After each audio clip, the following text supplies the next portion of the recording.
어제 정치권에는 뭐 단연 이 이낙연 총리 후보자의 이제 청문회 내용들이 화제가 됐었는데 그것보다도 검색 순위가 더 높았던 것이 그 내용이 바로 이제 김무성 의원의 이른바 그 노룩 패스 그 장면이었는데 어떻게 보셨어요? 보셨어요? 김태현 변호사? 왜 저를 보고 웃으시면서 물어보시네요. 네. 저보고 어쩌라는 말씀이십니까? 아, 평론가니까 여쭤본 거예요. 네, 뭐 봤죠. 아침에 그 이제 영상이 어제 많이 돌지 않았습니까?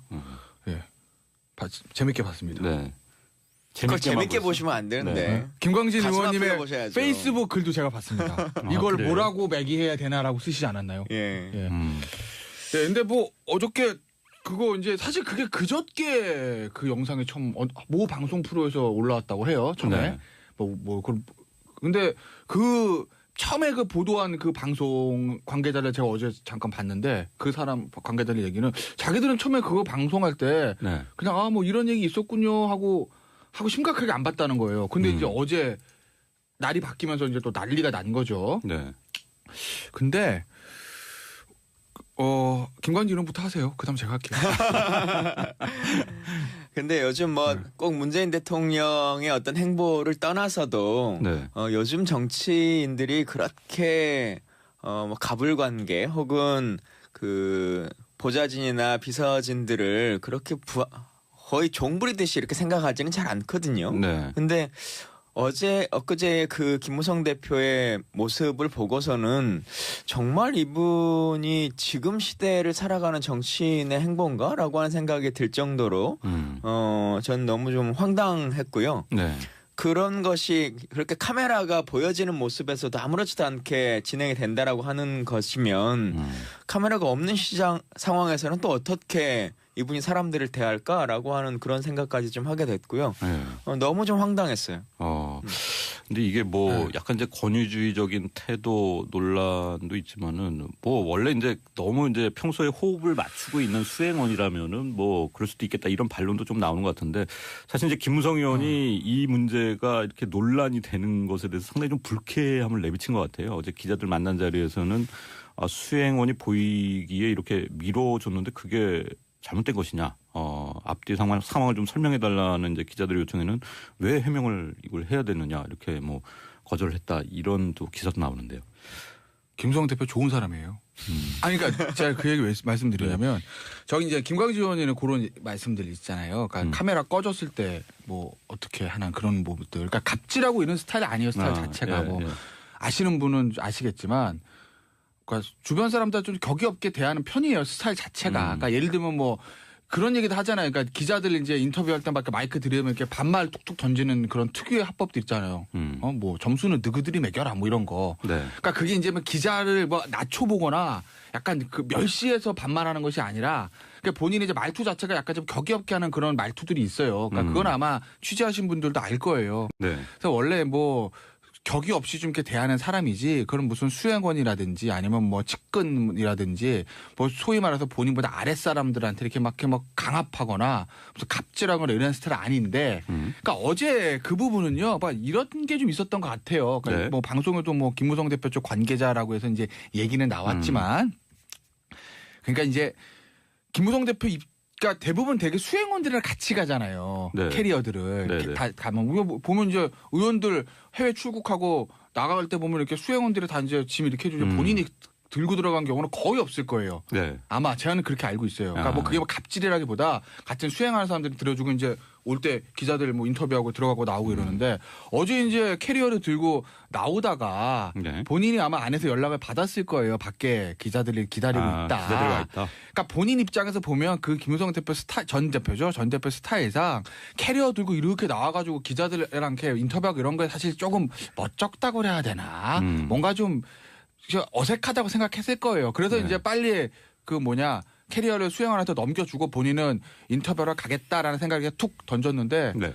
그게 기가 막히게 수행원 손으로 들어가는 바람에 이게 뭐 노룩 패스다. 네. 뭐 이런 평가까지 붙은 거죠.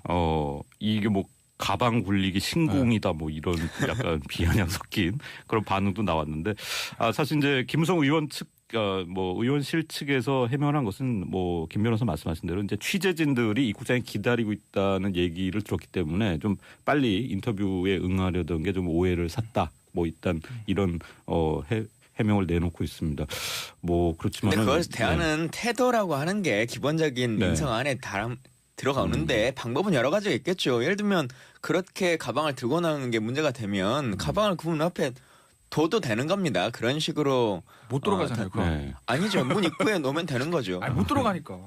에이. 요즘에 이제 이런 우리 한국 사회가 이런 일들에 대해서 되게 이제 민감하기 때문에 이런 게 굉장히 좀 어제 좀 웃자고 말씀드리면 예. 이게 다 문재인 대통령 때문이라니까. 아 왜요?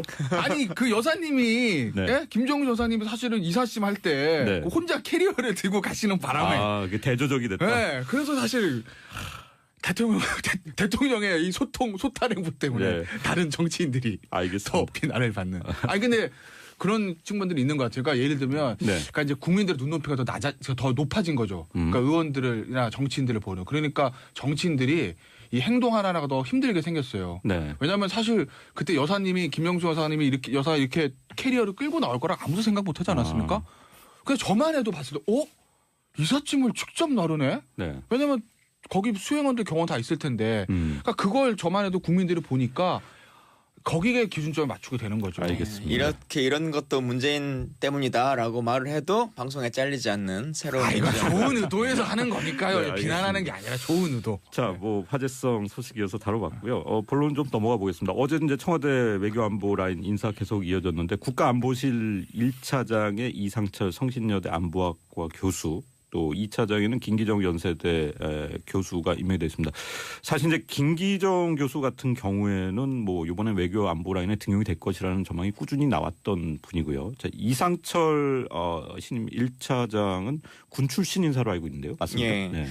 근데 아시는 것처럼 이제 안보실장이나 보좌관 같은 경우가 교수 출신으로 민간에서 이제 왔기 때문에 특히나 이제 외교를 담당하는 분이 왔기 때문에 2차장은 일반인에서 오더라도 1차장은 현역 군인이 오지 않을까라고 하는 의견들이 좀 많이 있으셨거든요. 아니면 군에 바로 직전까지 있었던 분 이렇게 좀 생각했는데 안보실 1차장의 전직 군인 그리고 직급으로 치면 이제 준장으로 예편하셨기 때문에 네. 1차장이 이제 차관급 자리지 않습니까? 그래서 최소한 소장 이상이 오지 않을까라고 하는 생각들을 많이 했었는데 네. 능력 자체로 봐서는 누구도 뭐 부인하지 못할 만한 능력을 갖고 계신 분이라고 생각합니다. 그리고 잘된 인사라고 하는 평가들은 많이 있는데요. 네. 그래도 처음에 많은 사람들이 인선 안에서 막 하마평이라고 하는 것에 거론됐던 네.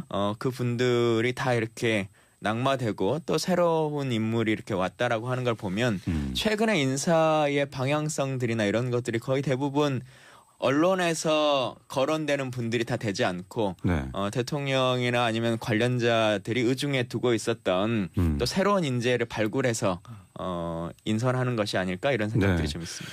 양력을 제가 좀 소개를 해드리면은 64 38기고요. 특히 이제 노무현 이명박 정부 시절에 국방부 북한정책과장 또 군비통제차장 남북 장성급 군사회담 대표 등을 지냈습니다. 지금 뭐 이제 성신여대 교수로 현직으로 계셨지만은 사실 이제 실무를 많이 했던 분이기 때문에 또 좀 적절하다 뭐 이런 분석도 이제 조심스럽게 나오는 것 같고요. 그다음에 이제 김기정 안보실 2차장은 죄송합니다. 그 연세대 교수였지만 이른바 이제 뭐 연세대 라인 뭐 이렇게 볼 수도 있나요? 이 문정인 특보를 비롯해서. 근데 이제 모든 뭐 전임 박근혜 정부도 네. 그랬고 전 정부 이명박 정부도 그랬고 전전 정부 노무현 정부도 그랬고 이제 인사를 하면 항상 우리 무슨 라인을 붙입니다. 뭐 항맥, 인맥, 지연 뭐 이렇게 하는데 뭐 이번에 연세대 정외과 출신들이 많이 들어가신 건 맞아요. 그러니까 네. 문정인 특보도 아마 연대 정외과를 나오신 건 아닌데 정외과 교수를 오래 하신 걸로 알고 있고 강경화 외교부 장관 후보자도 연대 정외과를 나온 걸로 네. 알고 있고 네. 이번에 김기정 차장이죠. 김기정 차장도 연대 정외과를 나온 것으로 알고 있는데 캠프에도 굉장히 이제 캠프에도 많이 관여가 계셨어요. 됐죠. 뭐 최정원 교수도 네. 계셨고요. 그러니까 뭐 어떤 뭐 언론에서는 아무래도 문정인 그 특보가 대통령과 참여정부 때부터 호흡을 맞췄은 거나 마찬가지니까 네. 거기 교수를 지냈던 문정인 어떤 특보의 추천으로 이렇게 들어간 건 아니냐라고 이제 얘기들 나오는데 근데 저는 뭐 그 연대 정외과건 고대 정외과건 서울대 외교학과 그게 중요한 건 아니라고 봐요. 그렇죠. 네, 어쨌든 이제 대통령과 호흡이 맞고 업무를 제대로 할 수 있으면 그게 제일 중요한 건데 뭐 능력 없는 사람을 특정 한 명에서 뽑으면 이제 문제가 되겠지만 근데 어제 이제 그 인선을 봤을 때 뭐 김기정 교수 같은 경우야 뭐 이 정부에서 중용이 될 거라는 예상이 있었고 그리고 2차장 인선으로서는 저는 뭐 부적합하다고 생각하지는 않는데 네. 1차장이 조금 저는 좀 아쉬워요. 왜요? 그러니까 왜 그러냐면 그러니까 어차피 외교안보라는 것은 대통령의 통치 철학이 구현될 수밖에 없는 거고 네. 문재인 대통령의 통치 철학에 굳이 얘기하자면 압박보다는 대화의 방점을 조금 시켜 있는 건 맞습니다. 네. 그리고 이제 강경화 장관을 내정했을 때 대통령이 이제 뭐라고 그랬냐면 외교가 중요하다. 안보도 외교가 중요하고 경제도 외교가 중요하다. 이 말씀을 하셨어요. 네. 저도 그 말에 동의합니다. 외교가 제일 중요합니다. 한국의 현실상 안보도 마찬가지고 저는 경제도 외교가 중요하다고 봐요. 그러니까 대통령의 그 인식 자체는 맞는 것이고 네. 그 틀 안에서 외교안보 진영을 짠 것까지는 좋은데 그런데 어느 정도의 균형이라든지 대한민국이 처한 안보 현실을 감안을 했을 때 1차장은 굳이 말하면 매파로 분류되는 현직 군인을 장성을 하는 것이 맞지 않았을까. 네. 왜냐하면 이 이상철 차장 같은 경우에는 군 출신이라기는 하지만 어떤 평화시의 어떤 군비 통제라든지 남북 대화를 주로 했던 사람이기 때문에 네. 굳이 분류하자면 군 출신이라고 보기에는 조금 애매한 측면이 있거든요.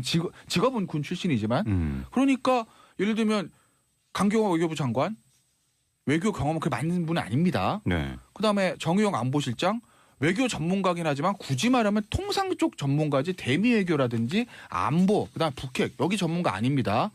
그리고 이제 김기정 차장도 사실은 북핵 전문가라기보다 대화 어떤 북과의 협상 전문가 아니겠습니까? 네. 그렇다고 보면 유사시에 뭔가를 대비를 위해서라도 군 출신 이 국방 전문가를 조금 안보 1차장에 앉히는 게 맞지 않았을까 하는 저는 생각을 해요. 그런 의견을 또. 근데 이거 그러면은 김광진 의원 좀 부분에서는 하실 말씀 있을 것 같아요. 예. 물론 뭐 여러 가지 의견들은 있을 수 있다고 생각합니다. 근데 최근에 이제 청와대 국가안보실의 직제 개편이라고 하는 것을 조금 들여다보면 네. 예전에는 이제 국방비서관이나 아니면 뭐 이렇게 외교비서관 이런 형식으로 불려졌는데 지금은 이제 1차장 산하에 있는 비서관의 직제가 새로운 것들로 다 신설됐거든요. 신설되면서 변경됐는데 네. 1차장 산하의 안보전략비서관, 국방개혁비서관 그리고 평화군비통제비서관 이렇게 3개의 비서관 체제로 변환되도록 되어 있습니다. 그런 면에서 보면 지금 이제 1차장으로 선임되신 이상철 교수 같은 경우가 군에 있는 동안 계속 해왔던 일이 군비통제 차장으로 있었고 예.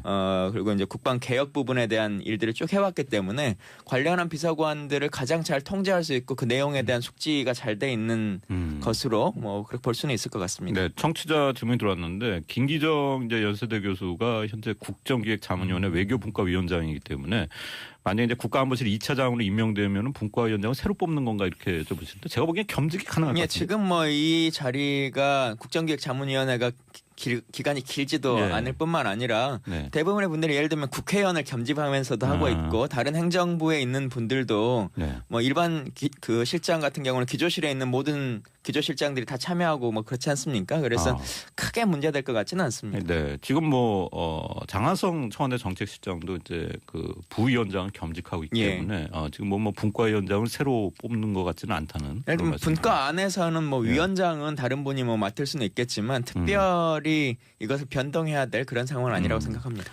앞서 우리가 시작할 때 이제 김무성 의원의 노룩팩스 논란에 대해서인데 김태현 변호사 비판을 많이 하신대요, 청취자분들이. 너무 제가 옹호해 주는 거 아니냐. 제가 이제 문자의 양산을 위해서 제가 전망대 인기를 위해서 제 한번 희생했습니다. 근데 9282님은 좀 편도 드셨어요. 뭐 한 번도 김무성 의원 지지한 적은 없는데 뭐 김태현 변호사 설명에 고개를 끄덕이고 있습니다 하는 의견도 또 보내시고 있습니다. 감사합니다. 네. 아니 위에 179님도 읽어주세요. 김무성 대변인입니까? 뭐 이런 비판이 왔는데. 앞에 한 문장 더 있는데 제작진이 저를 위해서 지웠더라고요. 아까 봤는데. 근데 친하신 평론가인가요? 거는 맞잖아요. 예? 개인적으로 친하신 건 맞잖아요. 개인적으로 가깝죠. 예, 알겠습니다. 자, 외교안보 인사 얘기 계속 이어갈 텐데 사실 이제 대통령이 이제 그 이른바 그 5대 강국 특사단을 다시 이제 접견을 했어요. 뭐 간담회 하면서 오랜 외교 공백을 하여튼 일거에 치유했다. 이런 식의 이제 좀 자체 평가를 내놨는데 어떻게 봐야 될까요? 뭐 국민들도 그런 비슷한 평가를 하시는 것 같긴 합니다만 네네. 기본적으로는 잘된 특사 외교다라고 하는 것은 일단 전제로 두고요. 다만 뭐 특사 외교로 모든 외교 지난 7년간, 9년간의 문제들이 다 해결되지는 않겠죠. 지금은 이제 상견례 정도의 수준인 것이고 네. 우리가 이렇게 외교라고 하는 것에 큰 비중을 두겠다. 각 국에 대해서 예우를 다하겠다라고 하는 모습을 이제 천명한 것이고요. 뭐 지금 외교부 장관 청문회도 이제 준비되고 있고 뭐 통일부 장관이나 여러 가지 인선들이 이제 있을 테니까 그 이후에 이것을 이제 정상화 시켜내는 과정 이런 것들을 이제 잘 할 필요성이 있다고 생각합니다. 네. 일단 이 과정에서 뭐 일본 같은 경우에는 이제 한일 위안부 합의 문제, 또 중국에 대해서는 이제 사드 문제, 뭐 민감한 내용들을 특사단이 언급할 수밖에 없는 그런 상황이었는데 대체로 이제 일본과 중국 특사 어떻게 뭐 평가를 할 수 있을까요? 사실 이제 언론에서도 약간 제목을 잡을 때 뭔가 합의된 것처럼 이렇게 막 나오기도 하고 했지만 사실은 특사는 합의할 수 있는 권한을 갖고 있는 분들은 아닙니다. 그렇죠. 각자의 의견을 전달하고 그쪽의 내용을 전해 듣고 또 대통령에 전하고 이런 일들을 하게 되는 것인데 네. 지금 한일 관계도 그렇고 한중 관계도 그렇고 양국 간에 워낙 이제 그 꼬여 있는 문제들이 많이 있지 않습니까? 근데 그동안 가장 문제된 것 중에 하나는 그 꼬임의 과정에서 도대체 한국 정부의 공식적인 입장은 무엇이냐라고 하는 것에 대해서 답하지 못하고 있었던 것이거든요. 네. 근데 이것의 해결 방법은 좀 나중에 어떻게 서로 간에 합의를 보더라도 일단 명백하게 우리의 입장은 이런 것이다. 그리고 우리 정부뿐만 아니라 우리 국민들은 이러이러한 것들 때문에 이 문제에 대해서 뭐 한일 위안부 합의라든가 아니면 사드라든가 뭐 이런 것에 대해서 이런 생각을 가질 수밖에 없다라고 하는 것을 일단 저쪽에 명확하게 전달하게 된 것 같고 네. 그 측에서도 그런 입장이라고 하면 우리도 이러이러한 것들을 같이 고민해 보겠다. 지금 뭐 이제 6월 달에 한미 정상회담도 예정되어 있고 네. 연이어서 뭐 아마 한중 정상회담들 쭉 이렇게 이어질 것 같은데요. 그런 기회 들을 때 지금 특사들이 나눴던 이야기들의 세부적인 안들이 더 깊이 있게 논의될 거라고 생각합니다. 네. 그런데 어제 이제 논란이 됐던 보도가 있었어요. 문정인 대통령 통일외교안보 특별보좌관이 언론 인터뷰에서 일단 7년째 이어지고 있는 이른바 그 524 조치에 대해서 현실적으로 이제 재정비할 필요가 있다는 이제 언급을 했습니다. 네. 이 524 조치라고 하는 것은 천안함 사건 여파로 이명박 정부가 취한 이제 독자적인 대북 제재를 뜻하는 건데 개성공단을 뺀 방북부로 북한 선박의 남쪽 해역 운항 전면부로 남북 교역 중단, 대북 신규 투자 금지 같은 강력한 조치들이 포함되어 있는데 당장 이제 이것을 재정비하겠다고 언급을 하면서 굉장히 좀 논란이 되는 것 같아요. 이제 보수 진영, 그러니까 네. 자유한국당 이쪽에서 이제 난리가 난 거죠. 지금 상황이 어느 때인데 그거를 해제하냐? 그러면 네. 천안함 그 희생자들 어떻게 되는 거냐 이런 얘기를 했는데 네. 문제는 뭐 524 조치 해제에 대해서는 예전부터 논란이 있었습니다. 찬성 반대 의원들이 있습니다. 네. 저는 개인적으로 반대합니다. 지금 상황에 저는 해제하는 건 아니라고 봅니다. 이르다고 이르다. 봅니다. 네. 그런데 제 얘기가 중요한 게 아니라 어제 이제 청와대 반응이에요. 당장 어렵다. 북태도 변화 먼저다. 이렇게 얘기를 했습니다. 네. 당연히 문재인 대통령의 후보 시절의 의견과 대통령이 돼서의 의견은 달라질 수 있습니다. 그러니까 제가 어제 이제 포인트를 준 건 뭐냐면 문정인이라는 어떻게 보면 거물급 인사의 입에서 네. 현 정부의 어떤 그 국론이라고 그러나요? 네. 확립된 의견과 다른 메시지가 나온다는 거죠. 이거 굉장히 경계해야 되는 것이거든요. 왜냐하면 근데 확정이 안 된 거죠. 그럼요. 기존은 뭐 그렇지 않을까요? 그런 아니 근데 생각이. 어쨌든 청와대 입장에서 보면 지금 아니라고 선을 긋은 거잖아요. 그리고 지금 뭐 대통령도 취임사에서 그랬고 그다음에 서훈 국정원장 그 후보자도 그랬고 대화에 대해서 얘기할 때 필요하다면 여건이 성숙되면 대화를 한다. 진짜 필요하고 여건이 성숙되면 해야죠. 근데 지금은 아직은 여건이 성숙되지 않았다는 게 대통령과 청와대의 판단으로 저는 알고 있거든요. 네. 근데 제가 문정인 그 특보의 얘기를 왜 제가 문제를 삼냐면 그건 어떤 의미에서 보면 문정인 특보의 위치와 위상 때문에 그래요. 예를 들어서 문정인 특보가 지금 안보실장이다. 외교부 장관이다. 네. 라고 하면 오히려 그런 실장이나 그런 자리 있다고 하면 어떤 얘기들이 청와대라든지 정부라든지 정제돼서 나올 텐데 지금은 특보입니다. 네. 이 특보라는 건 굉장히 애매해서 비상임이 아닙니까? 네. 개인적인 거예요. 영매이지 않습니다. 자유롭게 말을 할 수 있습니다. 하지만 문정인 특보가 대통령의 특보기 때문에 시장에서 봤을 때는 문정인 특보의 얘기들이 저게 개인 의견이 아니라 혹시 청와대의 공식 의견 아닌가 이렇게 받아들일 수도 있거든요. 네. 앞으로 계속 문정인 특보의 개인 의견을 얘기하면 청와대에서 그거 아니다라 선을 긋고 이렇게 되면 이게 다시 국내뿐만 아니라 국제적으로 다시 혼란이 올 수가 있는 부분이기 때문에 네. 저는 청와대에서 문정인 특보에게 약간의 경고 메시지를 줘야 된다. 개인적인 의견은 하지 말아라. 네. 청와대와 조율을 하고 나서 네. 메시지가 나가야 된다. 저는 이 점은 좀 말씀드리고 1분 반 정도 남았는데 김광진 전 의원 예. 뭐 의견 근데 어떠세요? 문정인 교수의 생각과 발언이 인터뷰의 내용이 지금 방금 그 변호사님 말씀하신 것과 동일하다고 생각합니다. 그 내용을 그대로 다 읽어보면 인터뷰의 네. 내용을 읽어보면 네. 그 남북 간의 관계가 성숙해가고 대화의 국면이 이루어진다면 이것들에 대한 조정들이 필요하겠다. 의사조치에 대한 네. 이라고 하는 것이지 지금 당장이 정부의 기조를 그렇게 바꾸겠다라고 하는 것은 아닌데 인터뷰의 내용과 전체 내용과 차용돼서 오는 한 맥락만을 가지고 그렇게 좀 와전된 면이 있기 때문에요. 네. 그런 부분 같이 해서 봐주시면 좋겠습니다. 네. 청취자 5201님은 문정인 이제 교수, 문정인 청와대 특보죠. 개인적인 사견이라고 사족을 달았는데 이게 이렇게 이제 논란이 될 만한 문제인지 이해가 안 간다. 또 이런 의견을 보내셨습니다. 자, 이슈 토크 김광진 전 의원과 김태현 변호사 함께하고 있고요. 크게 안 봤다는 거예요. 근데 이제 어제 날이 바뀌면서 이제 또 난리가 난 거죠. 네. 근데 김광진 의원부터 하세요. 그다음 제가 할게요. 근데 요즘 뭐 꼭 문재인 대통령의 어떤 행보를 떠나서도 네. 요즘 정치인들이 그렇게 뭐 가불관계 혹은 그 보좌진이나 비서진들을 그렇게 거의 종부리듯이 이렇게 생각하지는 잘 않거든요. 네. 근데 엊그제 그 김무성 대표의 모습을 보고서는 정말 이분이 지금 시대를 살아가는 정치인의 행보인가라고 하는 생각이 들 정도로 전 너무 좀 황당했고요. 네. 그런 것이 그렇게 카메라가 보여지는 모습에서도 아무렇지도 않게 진행이 된다라고 하는 것이면 카메라가 없는 시장 상황에서는 또 어떻게 이분이 사람들을 대할까라고 하는 그런 생각까지 좀 하게 됐고요. 네. 너무 좀 황당했어요. 근데 이게 뭐 그러니까 본인 입장에서 보면 그 김무성 대표 전 대표죠. 전 대표 스타일상 캐리어 들고 이렇게 나와가지고 기자들이랑 이렇게 인터뷰하고 이런 거에 사실 조금 멋쩍다고 그래야 되나. 뭔가 좀 어색하다고 생각했을 거예요. 그래서 네. 이제 빨리 캐리어를 수행원한테 넘겨주고 본인은 인터뷰를 가겠다라는 생각에 툭 던졌는데 네. 그게 기가 막히게 수행원 손으로 들어가는 바람에 이게 뭐 노룩 패스다. 네. 뭐 이런 평가까지 붙은 거죠. 이게 뭐 가방 굴리기 신공이다 뭐 이런 약간 비아냥 섞인 그런 반응도 나왔는데 사실 이제 김무성 의원 측 뭐 의원실 측에서 해명한 것은 뭐 김 변호사 말씀하신 대로 이제 취재진들이 입국장에 기다리고 있다는 얘기를 들었기 때문에 좀 빨리 인터뷰에 응하려던 게 좀 오해를 샀다. 뭐 일단 이런 해명을 내놓고 있습니다.